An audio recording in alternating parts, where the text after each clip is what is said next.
Nginibingelele ekhaya lamaphupho. Uma umusha la ekhaya sicela ukuthi ushaye u-subscribe ukuze ngokulandelayo ungaphuthelwa uma sifaka ividiyo. Ukubaluleka-ke kokuthi u-subscribe senzela ukuthi uma ubuza umbuzo kwi-comment sithi masibuya nevidiyo eyimpendulo, i-notification izongena kumakhalekhukhwini wakho ebese ividiyo uyayibona ngokushesha kanjalo. Kanti uma unga-subscribe-ile angeke uze ubone nhlobo ukuthi cha impendulo usuyitholile. Ngakho-ke uma unombuzo buza kwi-comment sizokwenzela ividiyo. Uyakwazi futhi ukusi-inbox-a lapha ku-TikTok usi-follow-we, inbox ucele inombolo ka-WhatsApp ozobuza njalo kuyona ekuseni uma-ke kukhona isibonakaliso obenaso. Nokubaluleka nje kokuthi-ke uwazi ukuthi ngabe lokho osuke ukuphuphile kubika ukuthini. Ake singene-ke kwelanamhlanje sikuchaze.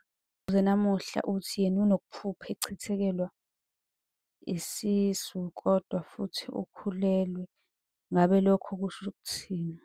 Alikho lihle-ke leli phupho.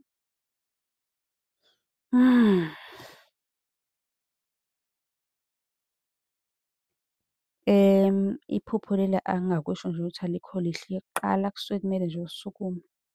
Njengoba usho impela uthi ukhulelwe. Ukuphupha-ke uchithekelwe isisu kusuke kubikwa ukuthi-ke uzolahlekelwa utho oluthandayo. Kahle kahle kunento ebalulekile kuwena eyigugu ezokulahlekela maduzane.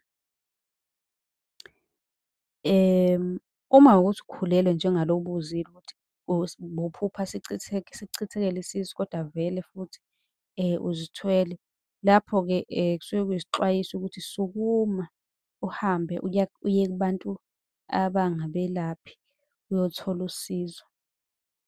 Njengoba bengishilo ukuthi-ke iphupho leli alikho lihle, sukuma uhambe-ke uye kumuntu ozokusiza uthole ukwelapheka ngoba angisho ukuthi kuzokwenzeka but if uzophupha bese uyahlala nje unganyakazi, eyi kungase kube kubi impela nje kube yibhadi.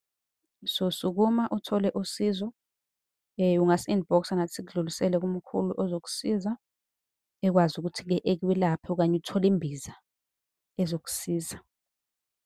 Uma unombuzo nawe ungabuza kwi-comment sizokwenzela eyakho ividiyo sichazele umbuzo ozobe uwubuzile. Kanti-ke siyatholakala lapha ku-Facebook, siyatholakala ku-TikTok, nakhona ungasi-inbox ucele inombolo ka-WhatsApp ozosibuza kuyona njalo ekuseni uma ube nephupho. Ningakhohlwa uku-subscribe-a nisilandele yonke indawo. Nisale kahle.